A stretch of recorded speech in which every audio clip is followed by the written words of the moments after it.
أعوذ بالله السميع العليم من الشيطان الرجيم بسم الله الرحمن الرحيم وبه نستعين إنه خير ناصر ومعين وصلى الله على سيدنا محمد وآله الطيبين الطاهرين اللهم صل على محمد وآل محمد.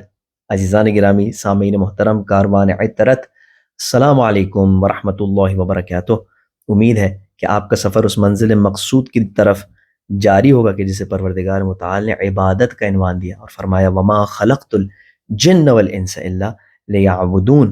عزیزان گرامی، شرح و ترجمہ مناجات شعبانیہ میں ہمارا سفر اس مقصد تک پہنچا، اس منزل تک پہنچا جہاں پر ہم نے پہلے پروردگار متعال کی بارگاہ میں درود پڑھا اور پھر عرض کیا کہ واسمع دعائی اذا دعوتک، اے معبود جب میں تجھ سے دعا کروں تو تو میری دعا کو سن لے۔ واسمع ندائی اذا نادیتک، اور تو میری ندا کو سن لے، میری پکار کو سن لے جب میں تجھے پکاروں۔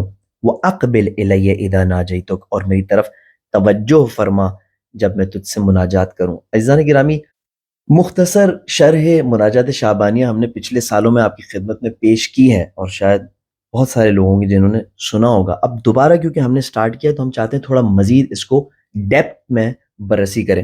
اب دیکھیں، کل ہم نے آپ کی خدمت میں ایک تفسیر پیش کی کہ کیا وجہ ہے کہ بندہ دعا کرنے سے پہلے دعا کے لیے دعا کر رہا ہے، یعنی کہہ رہا ہے پروردگارہ میں نے ابھی تک دعا نہیں کی ہے، لیکن جب میں دعا کروں تب تو میری دعا کو سن لینا۔ میں نے ابھی تک پکارا نہیں ہے، لیکن جب میں پکاروں تو میری پکار کو سن لینا، اور جب میں مناجات اپنی شروع کروں تب تو میری جانب توجہ کرنا۔ تو کل ہم نے آپ کی خدمت میں ایک تفسیر پیش کی کہ گویا بندہ اپنے آپ کو اس کا لائق نہیں سمجھتا کہ پروردگار متعال اس کی دعا کو سنے، اس کی صدا کو سنے، اس کی پکار کو سنے، لہٰذا وہ دعا کرنے سے پہلے بھی دعا کرتا ہے، یعنی دعا برائے دعا کرتا ہے۔ اچھا، اس کے پیچھے کیا کوئی دلیل ہے؟ کیا یہ کانسیپٹ کو پروف کرنے کے لیے کوئی ہمیں ہدایت ملی ہے؟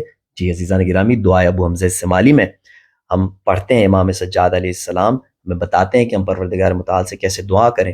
فرماتے ہیں کہ پروردگارہ او لعلک لم تحب ان تسمع دعائی فباعتنی، پروردگارہ ایسا تو نہیں ہو گیا ہے کہ اب تو میری دعا کو سننا نہیں چاہتا، تو نہیں چاہتا کہ میری آواز تیرے بارگاہ میں پہنچے، اس لیے تو نے مجھے دور کر دیا ہے۔ تو یہ کانسیپٹ ہمیں اہل بیت علیہ السلام کے در سے ہی ملتا ہے، لیکن یہ ایک زاویہ ہے دعا کو دیکھنے کا۔ ہر انسان کا ایک پرسنل رشتہ اپنے رب سے ہوتا ہے، اور ہر انسان ایک خاص طریقے سے اپنے اور اپنے رب کے بیچ کے رشتے کو سمجھتا ہے، اس کے ایکسپیرینسز کے بیسس پہ، جو چیز اس نے دنیا میں سمجھی ہوتی ہے اس کے عقل کے بیسس پہ۔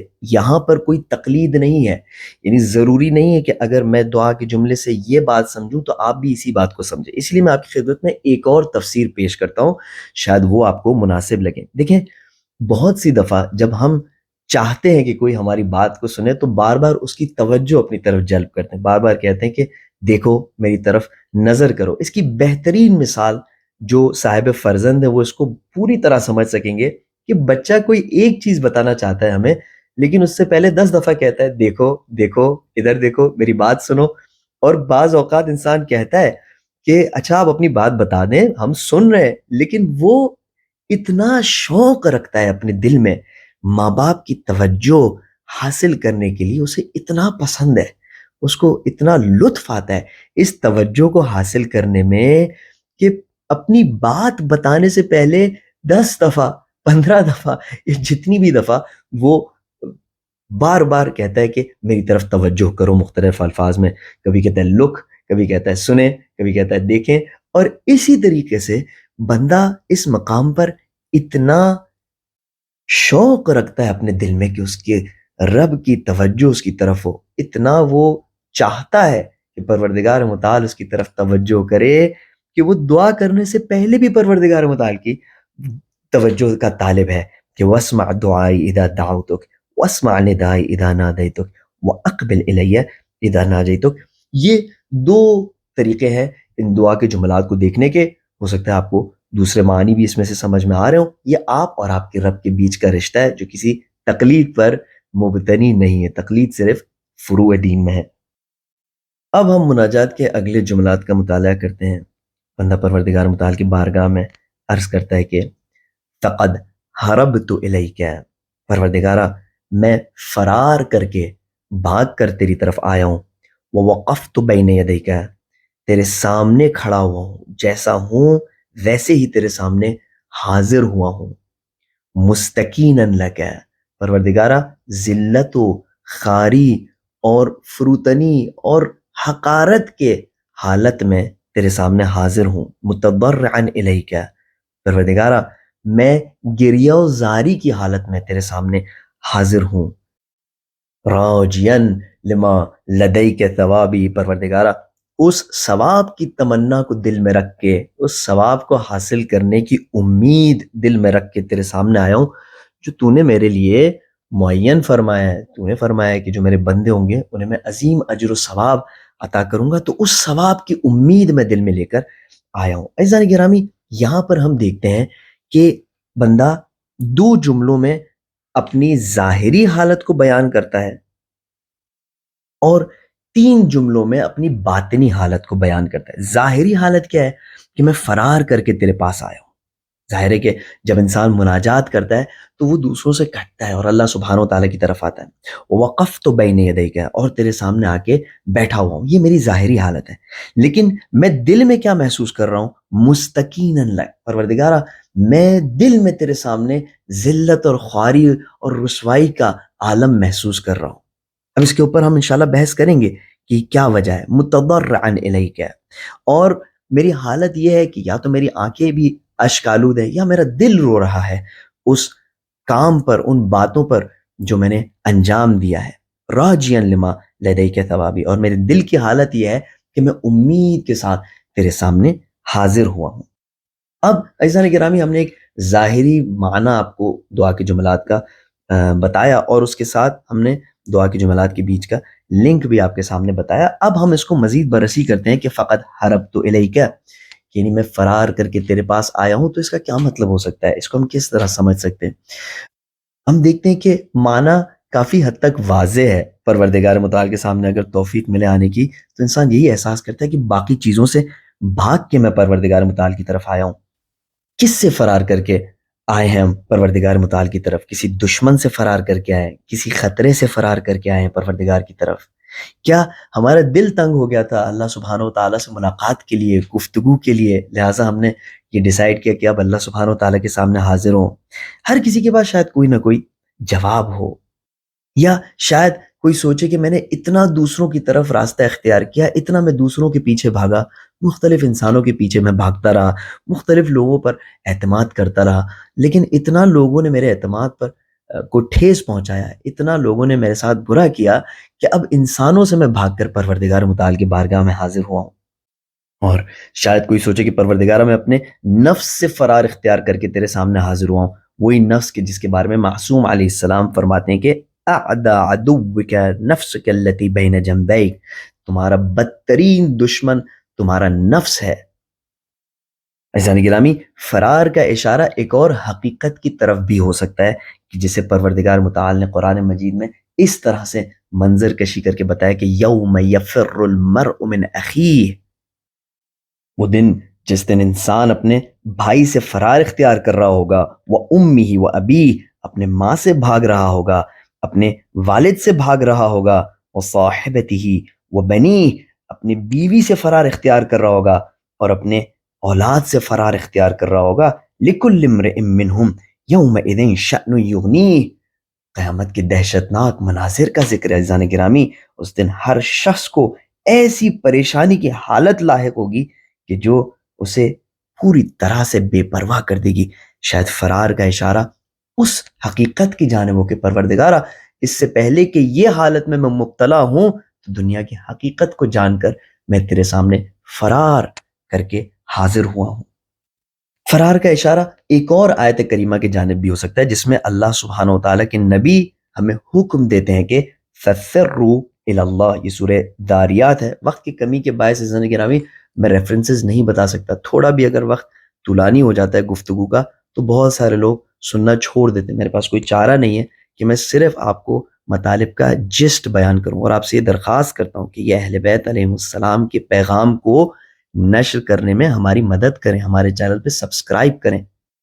آپ کو پتہ ہے کہ اس دنیا میں جو چیز زیادہ دیکھی جاتی ہے وہ زیادہ دکھائی جاتی ہے. اگر آپ چاہتے ہیں کہ اس میں آپ کو بھی ثواب ملے، اگر آپ بھی اس سفر میں شامل ہونا چاہتے ہیں تو دوسرے لوگوں کو شریک کریں. ورنہ جس طرح سے ابھی تک یہ دعائیں ہمارے نظروں سے غائب رہی ہیں، اس کے بعد بھی ہمارے مومنین کی نظروں سے، دوسرے لوگ جو اہل بیت علیہ السلام سے محبت رکھتے ہیں ان کی نظروں سے یہ دعائیں غائب رہیں گی. بہرحال جیسے آپ ڈیسائیڈ کریں، آپ بہتر سمجھتے ہیں. عزیزان گرامی، تو فرار کا اشارہ اس آیے کریمہ کی طرف بھی ہو سکتا ہے کہ جس میں ہم سے کہا گیا ہے کہ فَفِرُّوا إِلَى اللَّهِ، بس اللہ کی طرف فرار اختیار کرو. اب دیکھیں ایک جملے میں کتنی تفاسیر اور کتنی مختلف تحلیلیں بیان ہو سکتی ہیں. میں نے جو تحلیل آپ کے لیے انتخاب کی ہے کہ جس کو میں آپ کی خدمت میں عرض کرتا ہوں، وہ نفس سے فرار کرنے والی تحلیل ہے. اس کے حوالے سے میں ایک نقطہ آپ کی خدمت میں عرض کرنا چاہوں گا. ہم اس دنیا میں حقیقت کو پہچاننے کے لیے آئے، حقیقت کو درک کرنے کے لیے آئے، اور اس حقیقت کو درک کرنے کے راستے میں بسا اوقات جو ہمارا نفس ہے وہ بدترین دشمن ثابت ہوتا ہے. ہم نے آپ کی خدمت میں وہ حدیث بھی عرض کی جس میں امام فرماتے ہیں کہ اعدى عدوك نفسك التي بين جنبيك، تمہارا بدترین دشمن تمہارا نفس ہے. اور یہ نفس دشمنی کیسے کرتا ہے؟ عزیزان گرامی، ایک طریقہ نفس کی دشمنی کا یہ ہوتا ہے کہ وہ انسان کو ان چیزوں کو قبول کرنے میں مجبور کر دیتا ہے. انسان کے لیے ان چیزوں کو قبول کرنا آسان کر دیتا ہے جن چیزوں کو وہ پسند کرتا ہے. مثال کے طور پر اگر آپ کسی شخص سے دشمنی رکھتے ہیں تو آپ چاہتے ہیں کہ اس کا نقصان ہو، آپ چاہتے ہیں کہ وہ کسی خسارے میں ہو. تو اگر کوئی اس کے بارے میں چھوٹی سی بھی خبر دے کہ ہاں وہ اس کا نقصان ہو گیا، تو بغیر تحقیق کے انسان کا نفس کہتا ہے ہاں اس کو قبول کر لو اور اس کو آگے پھیلاؤ. یا اگر آپ کسی کو پسند کرتے ہیں، اگر آپ کسی سے محبت رکھتے ہیں، تو جب اس کے بارے میں کوئی اچھی بات ہوتی ہے تو بغیر کسی تحقیق کے، بغیر کسی منطق کے، بغیر کسی استدلال کے ہمارا نفس کہتا ہے کہ ہاں اسے ضرور پسند کرو اور اس کو آگے بھی نشر کرو.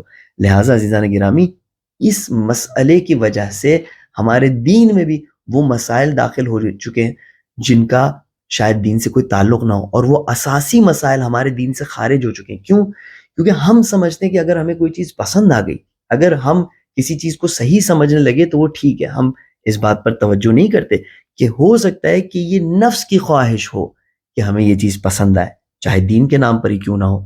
اللہ سبحانہ و تعالیٰ نے اور ائمہ علیہ السلام نے ہمیں بتایا ہے کہ ہر جگہ سے شیطان وار کرنے والا ہے. تو بس انسان کو دین کے نام پر جو اسے ملتا ہے تو نفسانی خواہشات کو سائیڈ میں رکھ کر پہلے یہ سوچنا چاہیے کہ کیا اس کا واقعاً کسی استدلال و کسی برہان اور کسی ریزننگ کے بیسس پہ میرے دین سے تعلق ہے. مثلا آپ کی خدمت میں یہ دعائیں پیش کر رہا ہوں تو بظاہر دعاؤں کے الفاظ بہت میٹھے اور بہت پیارے الفاظ ہیں، اور ہمیں پسند ہے کہ ہم اللہ سبحانہ و تعالیٰ سے رابطہ برقرار کریں، لیکن ہم تحقیق کرتے ہیں کہ کیا یہ ائمہ علیہ السلام سے نقل کیے گئے. اسی لیے دعاؤں کے بیچ میں بار بار قرآن مجید کی آیتوں کا ریفرنس، بار بار اہل بیت علیہ السلام کی دوسری احادیث کا ریفرنس، تاکہ یہ بات پتہ چلے کہ ایک مستند اور دلیل والی گفتگو ہے. یہ ایسا نہیں کہ صرف کیونکہ نفس کو اچھا لگ رہا ہے تو ہم بیان کریں. اسی طریقے سے دوسری چیزیں جیسے ہمارے منقبت ہیں، قصیدے ہیں، دوسرے قصے کہانیاں ہیں،